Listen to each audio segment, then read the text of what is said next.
न तातो न माता न बंधुर्न दाता न पुत्रो न पुत्री न भृत्योर्न भर्ता न जाया न वेत्या न वृत्तिर्मैव गतिस्त्वं त्वमेका भवानी। अर्थात हे भवानी, पिता माता भाई दाता पुत्र पुत्री भृत्य स्वामी स्त्री विद्या और वृत्ति, इनमें से कोई भी मेरा नहीं है। हे देवी, एकमात्र आप ही मेरी गति हो, आप ही मेरी गति हो। जय माता दी। आप सभी को नवरात्रि की हार्दिक शुभकामनाएं।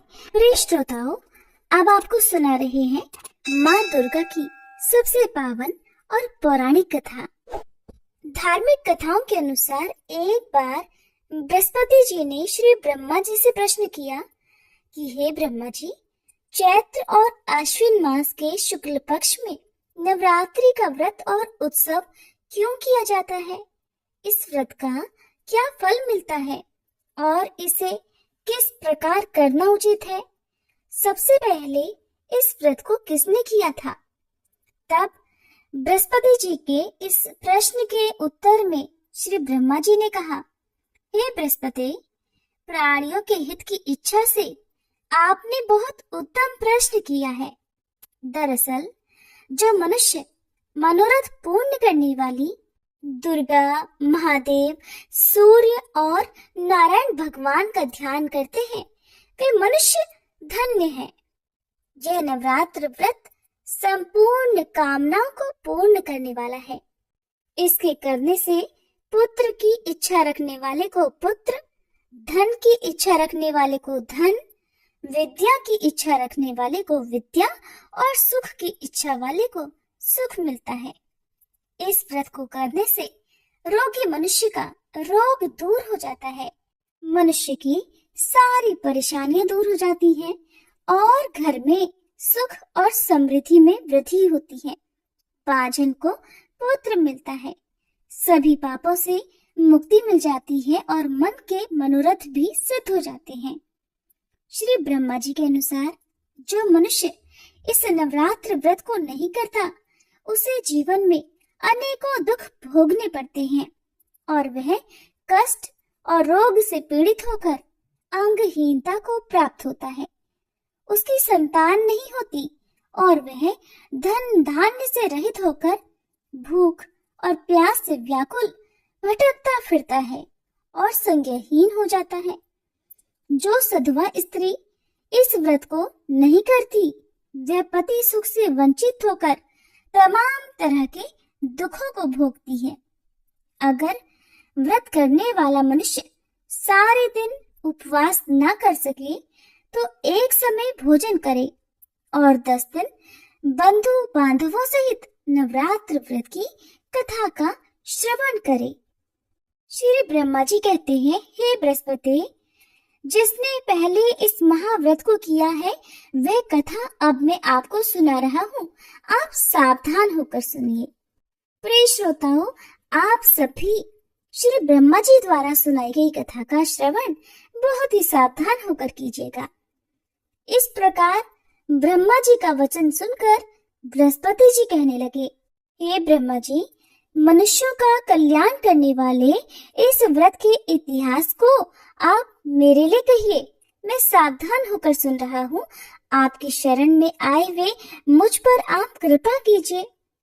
तब श्री ब्रह्मा जी बोले, प्राचीन समय में मनोहर नगर में पीठत नाम का एक अनाथ ब्राह्मण रहता था। वह भगवती दुर्गा का भक्त था। उसे संपूर्ण सद्गुणों से युक्त सुमति नाम की एक अत्यंत सुंदरी पुत्री उत्पन्न हुई।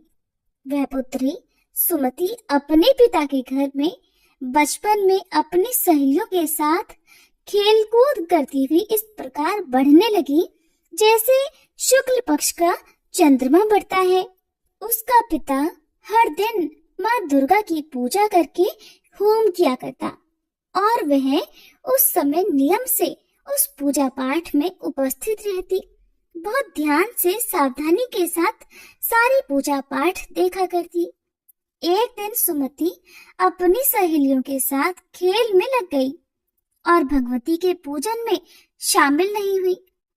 उसके पिता को पुत्री की ऐसी असावधानी देखकर बड़ा क्रोध आया और वह अपनी पुत्री से कहने लगा, अरे दुष्ट पुत्री, आज तूने भगवती का पूजन नहीं किया, इस कारण जा, मैं तेरा विवाह किसी कुष्ठ रोगी या दरिद्र मनुष्य के साथ करूंगा। पिता के ऐसे वचन सुनकर सुमति को बड़ा कष्ट पहुंचा और वह अपने पिता से कहने लगी, हे पिताजी, मैं तो आपकी पुत्री हूँ, सब तरह से आपके अधीन हूँ, जैसी आपकी इच्छा हो वैसा ही करो। राजा से, कुष्ठी से, दरिद्र से या फिर जिसके साथ चाहो आप मेरा विवाह कर दो, लेकिन होगा वही पिताजी जो मेरे भाग्य में लिखा है। मेरा तो अटल विश्वास है कि जो जैसा कर्म करता है उसको कर्मों के अनुसार वैसा ही फल भोगने को मिलता है, क्योंकि कर्म करना तो मनुष्यों के अधीन है, लेकिन फल देना ईश्वर के हाथ में है। जैसे अग्नि में पड़ने से तिनके आदि उसको और अधिक जला उठते हैं, इसी प्रकार कन्या के निर्भयता से भरे हुए वचन सुनकर ब्राह्मण ने क्रोधित होकर अपनी पुत्री का विवाह एक कुष्ठी के साथ कर दिया और अत्यंत क्रोधित होकर अपनी पुत्री से कहने लगा, पुत्री, अपने कर्म का फल भोगो, देखें तुम भाग्य के अधीन रहकर क्या करती हो। पिता के ऐसे कड़वे वचनों को सुनकर सुमति मन ही मन में सोचने लगी, अहो, मेरा बड़ा दुर्भाग्य है जिससे मुझे ऐसा पति मिला। इस तरह अपने दुख का विचार करती हुई वह कन्या अपने पति के साथ घोर वन में चली गई और डरावने कुशायुक्त उस भीषण वन में उन्होंने वह रात बड़े कष्ट से बिताई। उस गरीब बालिका की ऐसी दशा देखकर देवी भगवती ने उस कन्या के पूर्व पुण्य के प्रभाव से प्रकट होकर उससे कहा, हे दीन ब्राह्मणी, मैं तुझसे प्रसन्न हूँ, तुम जो चाहो सो वरदान मांग सकती हो। भगवती दुर्गा के ऐसे वचन सुनकर वह ब्राह्मण कन्या बोली, आप कौन है देवी, वह सब मुझसे कहिए। ब्राह्मण कन्या का ऐसा वचन सुनकर देवी ने कहा कि पुत्री, मैं आदि शक्ति भगवती हूँ, मैं ही ब्रह्म विद्या और सरस्वती हूँ। प्रसन्न होने पर मैं प्राणियों का दुख दूर करके उन्हें सुख प्रदान करती हूँ। हे पुत्री, मैं तुझ पर तेरे पूर्व जन्म के पुण्य के प्रभाव से प्रसन्न हुई हूँ। तुम्हारे पूर्व जन्म का वृतांत भी सुनाती हूँ, ध्यान पूर्वक सुनो। तुम अपने पूर्व जन्म में एक भील की पत्नी थी और अति पतिव्रता थी। एक दिन तुम्हारे पति निषाद ने चोरी की।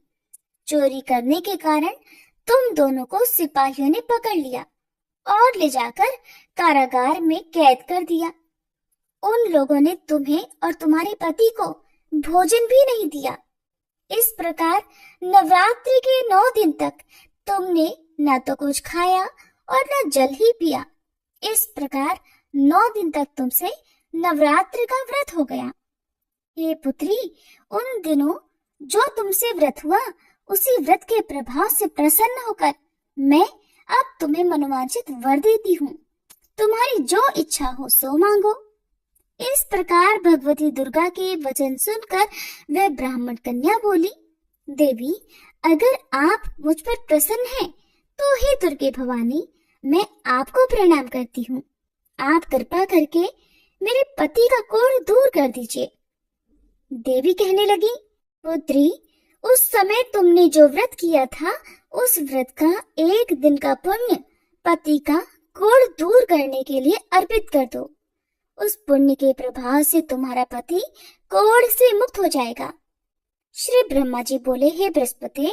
इस प्रकार देवी के वचन सुनकर वह ब्राह्मण कन्या बहुत प्रसन्न हुई और पति को निरोग करने की इच्छा से जब उसने तथास्तु कहा, तब उसके पति का शरीर देवी भगवती की कृपा से कुष्ठ रोग से रहित होकर अत्यंत सुंदर और कांतिवान हो गया। अब वह ब्राह्मण कन्या पति की सुंदर देह को देखकर देवी भगवती की स्तुति करने लगी। हे दुर्गे, आप दुर्गति को दूर करने वाली, तीनों लोगों का संताप हरने वाली, समस्त दुखों को दूर करने वाली, रोगी मनुष्य को निरोग करने वाली, प्रसन्न होकर मनोवांछित वर देने वाली और दुष्टों का नाश करने वाली जगत की माता हो। हे अम्बे, मुझ निरपराध अबला को मेरे पिता ने कुष्ठी मनुष्य के साथ विवाह करके घर से निकाल दिया। पिता से तिरस्कृत निर्जन वन में अब मैं विचर रही हूँ। आपने ही मेरा इस विपदा से उद्धार किया है। हे देवी, मैं आपको प्रणाम करती हूँ, आप मेरी रक्षा कीजिए। ब्रह्मा जी बोले, हे बृहस्पति, उस ब्राह्मणी की ऐसी स्तुति सुनकर देवी भगवती अत्यंत प्रसन्न हुई और उस ब्राह्मणी से कहने लगी, हे ब्राह्मणी, तेरे उदालय नामक अति बुद्धिमान, धनवान, कीर्तिवान और जितेंद्रिय पुत्र बहुत जल्दी उत्पन्न होगा। ऐसा वर प्रदान कर देवी ने ब्राह्मणी से फिर कहा कि हे ब्राह्मणी, और जो कुछ तेरी इच्छा हो वो भी मांग ले। भगवती दुर्गा का ऐसा वचन सुनकर सुमति कहने लगी, हे अम्बे माँ, अगर आप मुझ पर प्रसन्न हैं तो कृपा कर मुझे नवरात्र व्रत की विधि और उसके फल का विस्तार से वर्णन कीजिए। इस प्रकार ब्राह्मणी के वचन सुनकर देवी दुर्गा कहने लगी, हे ब्राह्मणी, मैं तुम्हें समस्त पापों को दूर करने वाले नवरात्र व्रत की विधि बतलाती हूँ, जिसको सुनने से मोक्ष की प्राप्ति हो जाती है। आश्विन मास के शुक्ल पक्ष की प्रतिपदा से लेकर 9 दिन तक विधि पूर्वक व्रत करे। अगर दिन भर का व्रत न कर सके तो एक समय भोजन करे। विद्वान ब्राह्मणों से पूछकर घट स्थापना करें और वाटिका बनाकर उसको प्रतिदिन जल से सींचे। महाकाली, महालक्ष्मी और महासरस्वती देवी की मूर्तियां स्थापित कर उनकी नित्य विधि सहित पूजा करें और पुष्पों से विधि पूर्वक अर्घ दें।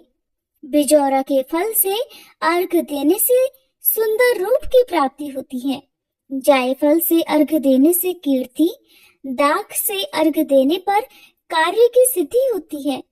आंवले से अर्घ देने से सुख की प्राप्ति और केले से अर्घ देने से आभूषणों की प्राप्ति होती है। इस प्रकार पुष्पों और फलों से अर्घ देकर व्रत समाप्त होने पर 9वें दिन यथाविधि हवन करें। खांड, घी, गेहूं, शहद, जौ, तिल, बेल, नारियल, दाख और कदम्ब आदि से हवन करें। गेहूं से होम करने से श्री लक्ष्मी की प्राप्ति होती है। खीर और चंपा के पुष्पों से धन की और बेल पत्रों से तेज और सुख की प्राप्ति होती है। आंवले से कीर्ति की और केले से पुत्र की, कमल से यश मान सम्मान की और दाखों से संपदा की प्राप्ति होती है। खांड, घी, नारियल, शहद, जौ और तिल तथा फलों से होम करने से मनोवांछित वस्तु की प्राप्ति होती है। व्रत करने वाला मनुष्य इस विधि विधान से होम करके ब्राह्मण को अत्यंत नम्रता के साथ प्रणाम करे और यज्ञ की सिद्धि के लिए उसे दक्षिणा दे। इस प्रकार बताई हुई विधि के अनुसार जो भी मनुष्य व्रत करता है उसके सारे मनोरथ पूर्ण हो जाते हैं, इसमें बिल्कुल भी संदेह नहीं। इन 9 दिनों में जो कुछ दान आदि दिया जाता है उसका करोड़ों गुना फल मिलता है। इस नवरात्र व्रत करने से अश्वमेध यज्ञ का फल मिलता है।